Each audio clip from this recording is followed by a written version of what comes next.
All right, welcome back everybody to part 3 of our interview with Tom Nesbitt. Tom, if you owned a race team and you could put anyone in it as a driver in their prime, who would you put in it other than yourself? My grandkids. Oh, there you go. That's an answer that you can't go wrong with. They're up and coming. They're improving every year. Do you enjoy watching your grandkids race? Oh yeah, I enjoy. See, when I raced, I didn't get to watch any races. Yep. You're busy doing your own now, thing. I enjoy sitting in the grandstand watching races now, which I never really got to do when I was racing. You can enjoy it then. Yeah, I enjoy it. Okay. If you could travel back in time, is there anything that you would do differently? I probably would have got more serious sooner on a nation or network traveling deal instead of waiting too long. Instead of more local stuff, try to venture out. Okay. I mean, I had, when I did really venture out, I talked to a few people and they said, you're too old to back me, And I probably was in my 40s. But my comeback was, well, hell, Larry Moore's older than me. Yeah. But it is kind of a young man's sport at times, isn't it? Pardon? It's a young man's sport at times. The young guys, they're hungry. It's changed completely into a money sport now. Yes, I agree. Well, which leads me to my next question. What's your opinion of the current state of racing? The people that are into racing now don't care to pay their bills. They just want to race. And a perfect example is those limited late models.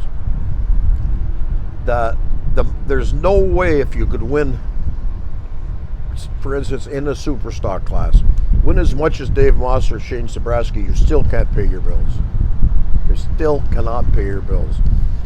And when we raced, Rick and I would look special race. I would look at 4th and 5th place prize money, and say, I can afford to go there for that money. And if it wasn't high enough, we wouldn't go.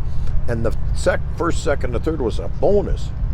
And that's how we did it. We did it so we could, we didn't think nothing of driving 300 miles a night.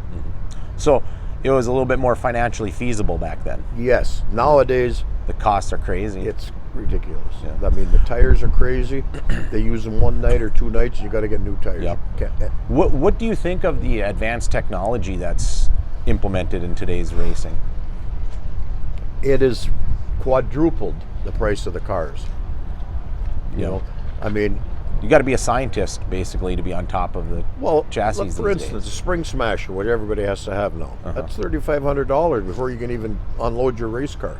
Yeah. And it's just completely different now. And the price of motors are crazy. Springs and shocks are crazy. I mean, 30 years ago, I always said that the secret's going to be in the springs and shocks. Eventually, and it is. Yep, definitely. It is right now. Okay. Well, do you have any words of wisdom or advice for new racers or those thinking about getting started into racing? He who works the hardest wins the most. So dedication pays off? Yes. Yep. Do you think maybe that was part of your success too then? Yeah, we worked hard. We never had any money. Anybody. The biggest sponsor I had years ago was $5,000 over 2 years. We got one of the Alexander Hotel bought me a motor, and that was a 2-year deal. But you invested a lot of time in the garage. Oh yeah. Okay. Yeah. Well, before we go then, is there anything that you'd like to say to anybody that might be watching this interview? If you're interested in racing, you got to learn how to work hard. And money would be nice, but it's not the guy who works harder is going to get further. Okay.